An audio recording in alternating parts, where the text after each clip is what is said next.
This is how Tottenham Hotspur absolutely embarrassed Manchester United. They've won 3-0 at Old Trafford. And Erik ten Hag must be seeing his days numbered as the Manchester United manager. We're going to speculate at the end of the video what could happen to Erik ten Hag at Manchester United. But to start off, we have to talk about all the goals that Spurs scored. They could have scored 4. It could have been 5. And it was an absolute embarrassment, I think, for Man United throughout the park. This is Manchester United. They are this institution that people talk about. And I don't think the institution is alive and well, as many Man United fans seem to think, based on a League Cup win and an FA Cup win. These guys are in a world of pain. They really are. And I think this is so symbolic. The first goal, it epitomizes everything wrong with Manchester United under Erik ten Hag and some of the biggest names playing for the club. 3 minutes in, right? Mickey van de Ven and Rashford go into a 50-50. Marcus Rashford has overrun a touch. Maybe he runs into, I think it's Garnacho that gets there's a little bit confusion. So I'm not going to say it's a massive, it's a massive Rashford error. He gives the ball directly to van de Ven, but he overruns it. And there's just this moment where I think he's just a little bit light in it. He doesn't dive in. He doesn't really body van de Ven. He just kind of jumps a little bit out of the way. It's very soft. I'm not expecting Rashford to go in there and smash someone, but he eases out of a challenge. It's so soft. It's pedestrian. And he doesn't even look behind him really to see what's going on. And Mickey van de Ven bombs forward. He rips through the heart of Manchester United. He rips through the heart of a midfield that consists of Kobbie Mainoo and Ugarte, who is a massive signing, lots of money, rips past De Ligt. And De Ligt's had 40 yards to look at this guy bombing on.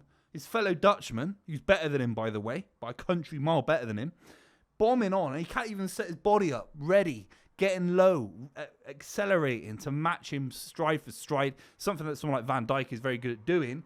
De Ligt gets completely flat-footed, completely caught out, and Van de Ven bombs through the heart of the Manchester United defence and squares it to Brennan Johnson. Brennan Johnson scoring 3-minute goals against Manchester United at Old Trafford. The goal epitomises everything wrong with Manchester United. The first moment of Marcus Rashford ducking the challenge.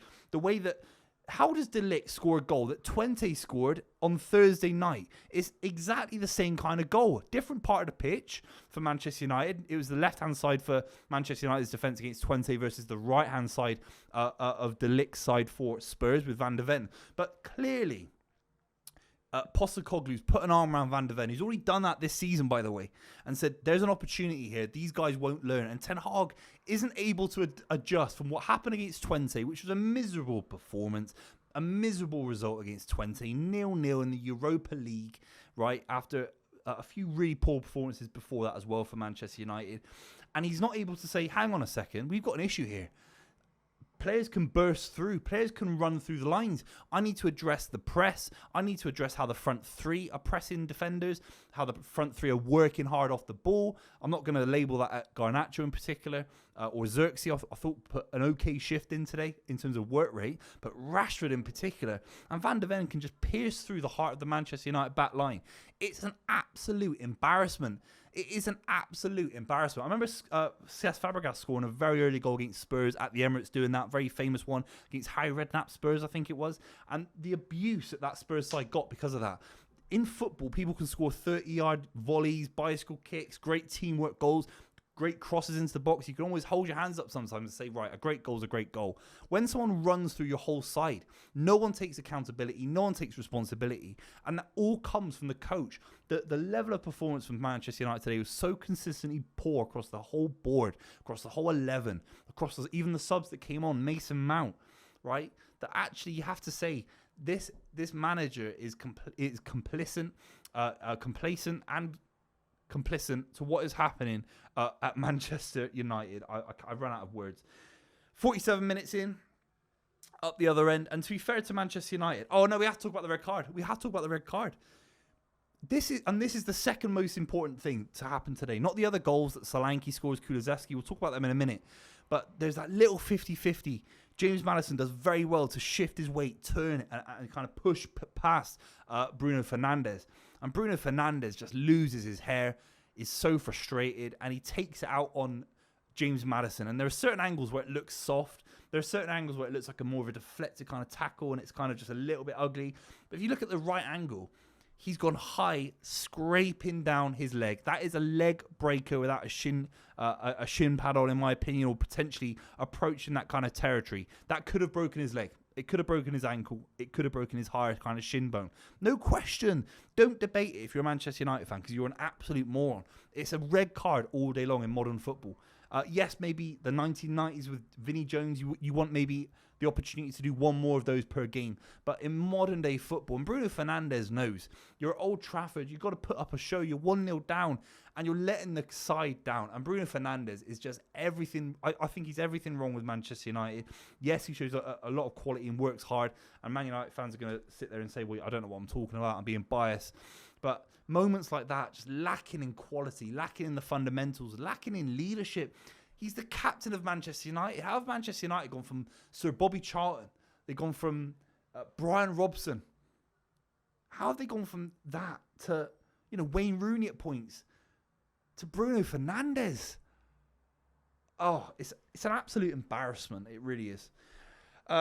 Brennan Johnson creates a beautiful little goal for Kulusevski in the 47th minute. It's a great little flick over. Again, the defence from this Manchester United back line is cataclysmically bad.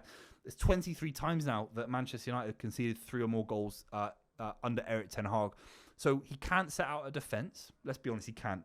He can set out decent results. He can set the side up to maybe put Rashford in good positions, Garnacho's put them in good positions. There's no doubt about that. If you win a couple of cups in England, with the amount of competition there is in English football, you can say you can do something right. You can set players up into kind of individual moments of doing okay. But going forward, they can't keep the ball. They can't link up play. They got no leadership on the pitch, and they can't defend. What does this guy bring to Manchester United? It dumbfounds me. And then Dominic Solanke probably should have had a hat-trick today. Scores to make it 3-0. I think there are some really damning results that have also really going to worsen the PR about this loss for Manchester United. The first one is how well Chelsea are playing.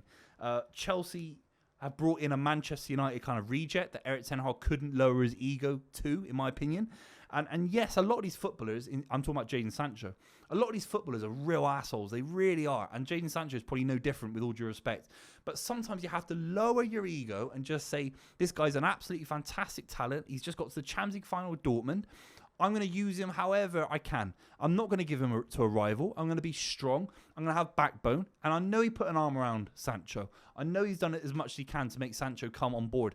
But I think it says a lot that Sancho really doesn't want to play for him. And he's going to kick his toys out of the pram. And he goes to Chelsea and he's been putting in three assists in 3 games. So there's so much talent there for Jadon Sancho, playing at some of the highest levels we've ever seen since he's come back to English football. And it's at Chelsea. So that's the first one. And the second one is just the way that Enzo Maresca can come in from a championship side. Dare I say it, Arne Slot as well, coming from another side. And already Chelsea and Liverpool got more of a philosophical approach, more of this kind of fundamental building blocks of where Liverpool and Chelsea are going. We can debate if they're ever going to win the Premier League in the next few years. We can debate that, the gaps in the side, the money being spent. Maybe Chelsea have got their financial issues, but they're further ahead than Manchester United. They are further ahead in the line than Manchester United. There's no question about it. Their approach to play on the pitch, dominating the ball, Caicedo's performances this season. You talk about McAllister's performances this season, Diaz's performances this season. Ten Hag's getting none of them out of these lot. None of them. It's an absolute disgrace, and they are so poor. The big one for me as well, you have to throw in Yagar. I mean, this guy was meant to be the kind of catalyst, this kind of guy that was going to bring everyone into play, make the front line work better, look better, bring kind of this higher amount of possession to Manchester United by winning the ball back early, giving it to Bruno, giving it to Kobbie Mainoo. And I think he's been really poor. He made his debut against Barnsley, and he wasn't the best player on the pitch against Barnsley. He wasn't even probably top 10. So you guys got a lot of work to do. He looks a yard off it. He does. And that's a no bias statement. Physically, he looks like a yard off the pace. De Ligt looks a yard off the pace. There's a few others in there. Martinez had a shocking game today. He looks poor. Keeps giving the ball away. Manchester United give the ball away. So they can't keep the ball. When the other side have got it, they can't stop the other side from doing something with the ball. What's the point? Anyway, just have to wrap up with Spurs. They look fantastic. Again, is it enough for them to get top 4 to win a cup? That'll be the endless debate about Tottenham Hotspur, but they went there with a belief. I think it's been developing slowly with Tottenham Hotspur. I think it was Newcastle they played on Brentford last week. They looked a lot better, a lot stronger. Brennan Johnson's end products improved massively. Solanke, I think Son would have started this game and probably would have beat them 6-0 if Son had started the game. And a few other players. Madison was having a very, very good performance, running the show. But it's this classic thing. Is it Spurs being great, or is it just Spurs rocking up, doing what they need to do? And actually, Manchester United's level is so poor that they can get steamrolled at home 3-0 by a side like Spurs, with all due respect. They had one, Bentancur is kind of a lone DM, and the rest kind of Kulusevski, Madison floating across the pitch. There's a lot of opportunity to attack this Spurs back line. I think they have improved slightly defensively, but there's a lot of opportunity to whip things into against Vicario, like Saka did in the North London derby. There's a lot of space in behind Porro, Udogi. And Romero can easily, get yellow cards, red cards. There's so many opportunities there. This is Tottenham. And Manchester United have been absolutely embarrassed. Let me know what you think in the comments down below. I think that is Erik ten Hag's. I've got this weird feeling they're going to keep him for one more game. I just got this weird feeling. It should be his last game. If Man United have got the standards that their fans rabbit on about, then this should be his last game. Let me know what you think in the comments down below. Make sure you subscribe to the channel. Would really appreciate it. I'll see you very, very soon.